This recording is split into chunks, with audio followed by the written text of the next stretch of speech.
यह कहानी बिहार के एक छोटे से गांव के मध्यम वर्ग परिवार से आए एक ऐसे व्यक्ति के संघर्षों और उपलब्धियों की मोहक कहानी है, जिसमें असाधारण मेधा, तीक्ष्ण बुद्धि, विलक्षण प्रतिभा, कड़े परिश्रम और निस्वार्थ सेवा कार्यों ने उसे देश के शीर्ष नेताओं की पंक्ति में ला खड़ा किया, जिसने कभी आज की उभरती हुई महाशक्ति भारत का सफलता से प्रतिनिधित्व किया।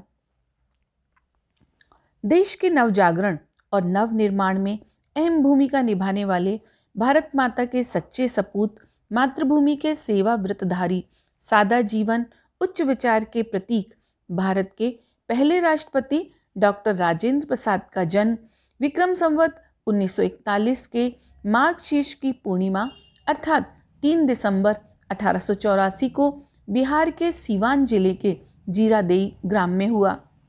डॉक्टर राजेंद्र प्रसाद एक प्रतिभाशाली विद्वान, एक शिक्षक, वकील, स्वतंत्रता सेनानी और भारत के राष्ट्रपति थे। वह एक बहुत अच्छे लेखक भी थे। डॉक्टर राजेंद्र प्रसाद के पिता महादेव सहाय संस्कृत और फारसी भाषा के विद्वान थे। माँ कमलेश्वरी देवी धर्मपरायण महिला थी, जो रामायण और महाभारत की कहानियां बालक राजेंद्र प्रसाद को सुनाया करती थी, जिसका प्रभाव उनके मन पर पड़ता था। परिवार के सभी गुण, दादाजी की कर्तव्यपरायणता, पिता का सेवा भाव, माँ की धार्मिक प्रवृत्ति राजेंद्र को विरासत में मिली थी। परिवार से सादगी, सहजता, सरलता और सत्यता के गुण उनमें आए थे। बड़े भाई महेंद्र प्रसाद ने बालपन में ही उनमें स्वदेश की भावना जगाई थी। जब राजेंद्र प्रसाद 5 साल के थे तो उनके माता पिता ने उन्हें फारसी, हिंदी और अंकगणित सीखने के लिए एक कुशल मौलवी जी के संरक्षण में रखा। पढ़ने में बहुत तेज राजेंद्र प्रसाद को उनके मौलवी जी जो भी पाठ याद कराने को देते, राजेंद्र सुबह से मदरसे में जाते और उन्हें पूरा सुना देते। जब तक दूसरे विद्यार्थी विद्यालय में आते, उनका अगला पाठ शुरू हो जाता। वे हमेशा से कक्षा में अव्वल रहते थे। इसी प्रतिभा के कारण उन्हें कई बार दुगनी प्रोन्नति भी दी गई।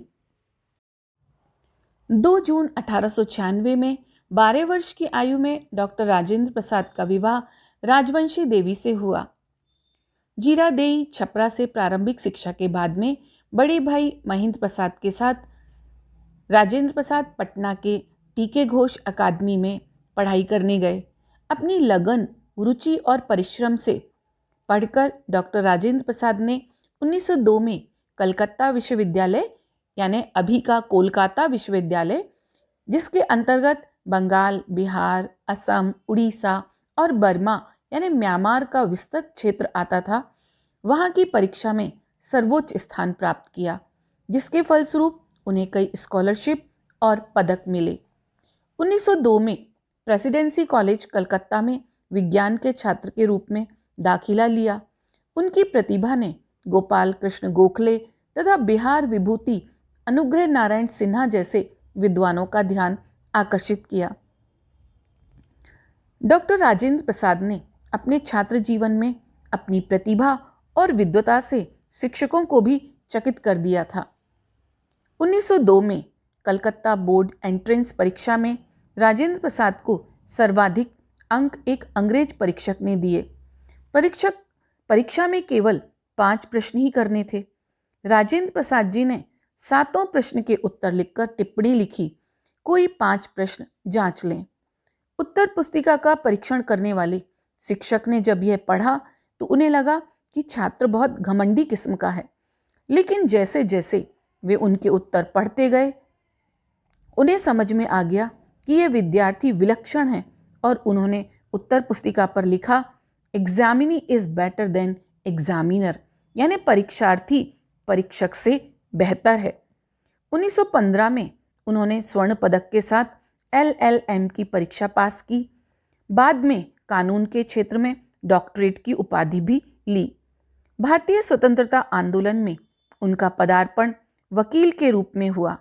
कहा जाता है कि वकालत के दिनों में जिरह के वक्त जब राजेंद्र प्रसाद के मुकाबले खड़े वकील मामले में नज़ीर पेश करने में नाकाम रहते थे तो जज की कुर्सी से कहा जाता था, डॉक्टर प्रसाद अब आप इनकी तरफ से भी कोई नज़ीर पेश कीजिए।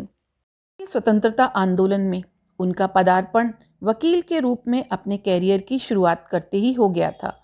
चंपारण में गांधी जी ने एक तथ्य अन्वेषण समूह भेजे जाते समय उनसे अपने स्वयं सेवकों के साथ आने का अनुरोध किया था।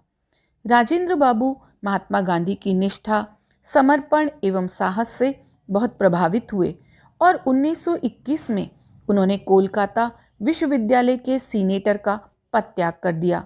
गांधी जी ने जब विदेशी संस्थाओं के बहिष्कार की अपील की थी तो उन्होंने अपने पुत्र मृत्युंजय प्रसाद, जो एक अत्यंत मेधावी छात्र थे, उन्हें कोलकाता विश्वविद्यालय से हटाकर बिहार विद्यापीठ में दाखिल करवाया। उन्होंने सर्च लाइट और देश जैसी पत्रिकाओं में इस विषय पर बहुत से लेख लिखे थे और इन अखबारों के लिए अक्सर वे धन जुटाने का काम भी करते थे। 1914 में बिहार और बंगाल में आई बाढ़ ने उन्हें काफ़ी बढ़ चढ़कर उन्होंने सेवा कार्य किया। बिहार के 1934 के भूकंप के समय राजेंद्र बाबू कारावास में थे। पूर्वी चंपारण में भूकंप पीड़ितों की सेवा प्राणपण से की। उन्होंने गांधी जी का संदेश बिहार की जनता के समक्ष इस तरह से प्रस्तुत किया कि वहाँ की जनता उन्हें बिहार का गांधी कहने लगी। जेल से 2 वर्ष में छूटने के पश्चात वे भूकंप पीड़ितों के लिए धन जुटाने में तन और मन से जुट गए। उन्होंने वायसराय के जुटाए धन से कहीं अधिक अपने व्यक्तिगत प्रयासों से जमा किया। सिंध और क्वेटा के भूकंप के समय भी उन्होंने कई राहत शिविरों का इंतजाम अपने हाथों में ले लिया। 1934 में वे भारतीय राष्ट्रीय कांग्रेस के मुंबई अधिवेशन में अध्यक्ष चुने गए। नेताजी सुभाष चंद्र बोस के अध्यक्ष पद से त्यागपत्र देने पर कांग्रेस अध्यक्ष का पदभार उन्होंने एक बार पुनः 1939 में संभाला। भारत के स्वतंत्र होने के बाद संविधान लागू होने पर उन्होंने देश के पहले राष्ट्रपति का पदभार संभाला। राष्ट्रपति के रूप में उन्होंने कई ऐसे दृष्टांत छोड़े जो बाद में उनके परवर्तियों के लिए उदाहरण बन गए। भारत के राष्ट्रपति के रूप में उन्होंने संविधान के अनुसार किसी भी राजनीतिक दल से स्वतंत्र रूप में कार्य किया। उन्होंने भारत के राजदूत के रूप में बड़े पैमाने पर दुनिया की यात्रा की, विदेशी देशों के साथ राजनयिक तालमेल बनाया। वे 1952 और 1957 में लगातार 2 बार राष्ट्रपति चुने गए। राष्ट्रपति भवन में मुगल गार्डन उनके कार्यकाल के दौरान पहली बार लगभग 1 महीने के लिए सार्वजनिक किया गया और तब से यह दिल्ली और देश के अन्य हिस्सों में लोगों के लिए एक बड़ा आकर्षण का केंद्र रहा है।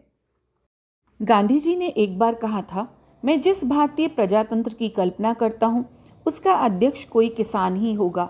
और स्वतंत्रता मिलने के बाद भारत के सर्वोच्च पद के लिए जब राजेंद्र प्रसाद को चुना गया तो यह कथन साकार हो गया। राष्ट्रपति पद पर उन्होंने अपने व्यय को सीमित रखा, शेष धन को कल्याणकारी कार्यों में लगाया। वे अपना आधे से ज़्यादा वेतन सरकार के खाते में छोड़ देते थे या दान कर देते थे ताकि यह पैसा देश की सेवा में लग जाए। राष्ट्रपति पद पर रहते हुए जितने उपहार उनको मिले सब उन्होंने सरकारी खजाने में लौटाए। बेटियों की शादी में उन्होंने खरीदकर साड़ी देने की बजाय बुनी हुई खद्दर की साड़ी ससुराल जाती बेटियों को उपहार में दी। वे स्वयं भी बुनते थे। राष्ट्रपति बनने पर राष्ट्रपति भवन से रेशमी पर्दे हटवाकर खादी का सामान प्रयोग किया जो उनकी सादगी प्रियता का प्रतीक बन गया। देश की संविधान सभा ने डॉक्टर राजेंद्र प्रसाद की सादगी को रेखांकित किया था। डॉक्टर राजेंद्र प्रसाद की कर्तव्य निष्ठा इसी बात से देखी जा सकती है कि भारतीय संविधान लागू होने के एक दिन पहले 25 जनवरी 1950 को उनकी बहन भगवती देवी का निधन हो गया, लेकिन वे भारतीय गणराज्य के स्थापना की रस्म के बाद ही दाह संस्कार में भाग लेने गए। उनके अध्यक्ष पद पर आसीन होने पर अपने भाषण में सर एस राधाकृष्णन ने कहा कि इस संविधान सभा के स्थायी अध्यक्ष डॉक्टर राजेंद्र प्रसाद सादगी की मूरत हैं। यही भारत का दुनिया को धर्मोपदेश है। महाभारत में आया है, मृदुना दारुणम हंति, सादगी सबसे बड़ी कठिनाई पर विजय पा सकती है। मृदुना हंति अदारुणम, अर्थात सादगी सबसे कोमल पर भी जीत हासिल करती है। 1962 में राष्ट्रपति के रूप में 12 वर्षों की सेवा के बाद उन्होंने सेवानिवृत्त होने के अपने निर्णय की घोषणा की। मई 1962 को भारत के राष्ट्रपति का पद त्यागने के बाद वह 14 मई 1962 को पटना लौटे और बिहार विद्यापीठ के परिसर में रहना पसंद किया।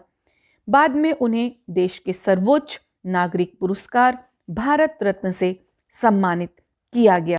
देश के प्रथम राष्ट्रपति, देश रत्न, देश के गौरव डॉक्टर राजेंद्र प्रसाद का योगदान हमारे देश के नवनिर्माण में कभी भुलाया नहीं जा सकता। वो हमारे देश के बेशकीमती हीरे मोतियों में से एक हैं।